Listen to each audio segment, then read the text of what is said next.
شروع کرتا ہوں اللہ کے نام سے جو بڑا مہربان نہایت رحم والا ہے۔ پھر نوح کے بعد ہم نے اور رسولوں کو ان کی قوموں کی طرف بھیجا، سو وہ ان کے پاس روشن دلیلیں لے کر آئے، پس جس چیز کو انہوں نے اول میں جھوٹا کہہ دیا یہ نہ ہوا کہ پھر اس کو مان لیتے۔ اللہ تعالیٰ اسی طرح حد سے بڑھنے والے کے دلوں پر بند لگا دیتا ہے۔ پھر ان پیغمبروں کے بعد ہم نے موسیٰ اور ہارون کو فرعون اور اس کے سرداروں کے پاس اپنی نشانیاں دے کر بھیجا، اور سو انہوں نے تکبر کیا، وہ لوگ مجرم قوم تھے۔ پھر جب ان کو ہمارے پاس سے صحیح دلیل پہنچی تو وہ لوگ کہنے لگے یقیناً یہ زرعی جادو ہے۔ موسیٰ نے فرمایا کیا تم اس صحیح دلیل کی نسبت جب کہ وہ تمہارے پاس دلیل پہنچی ایسی بات کہتے ہو کہ کیا یہ جادو ہے؟ حالانکہ جادوگر کامیاب نہیں ہوا کرتے۔ وہ لوگ کہنے لگے کیا تم ہمارے پاس اس لیے آئے ہو کہ ہم کو اس طریقے سے ہٹا دو جس پر ہم نے اپنے باپ دادوں کو پایا ہے، اور تم دونوں کو دنیا میں بڑائی مل جائے اور ہم تم دونوں کو کبھی نہ مانیں گے۔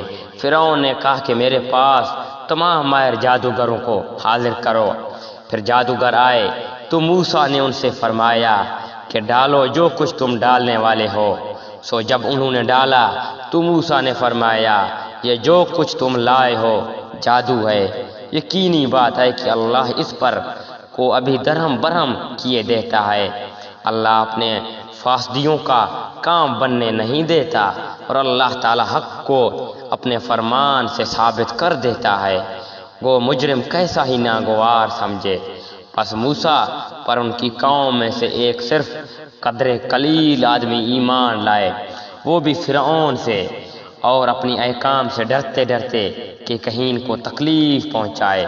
واقعے میں فرعون اس ملک میں زور رکھتا تھا، اور یہ بات بھی تھی کہ وہ حد سے باہر ہو جاتا تھا۔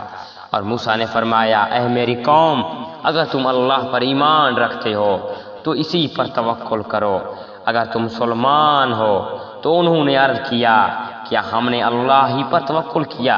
اے ہمارے پروردگار، ہم کو ان ظالموں کے فتنے نہ بنا، اور ہم کو اپنی رحمت سے ان کافر لوگوں سے نجات دے۔